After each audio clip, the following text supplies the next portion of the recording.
Hello everyone. Welcome back to the Quick Fact segment of Med-Surg Mentor. If you are new to this channel, please subscribe and don't forget to click the bell icon to get the new video updates.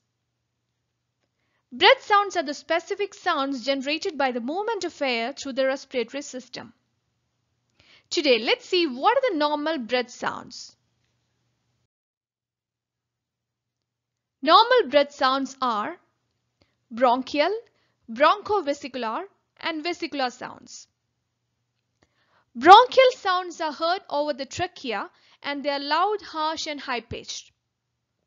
But bronchovesicular breath sounds are best heard between first and second intercostal space of the anterior chest.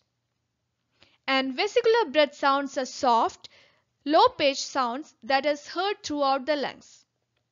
And it's heard when the person breathes in.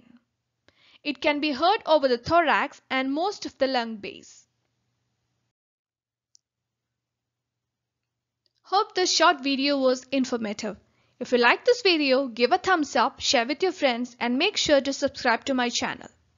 And guys, don't forget to click the bell icon to get the new video updates. Thanks for watching and see you next time.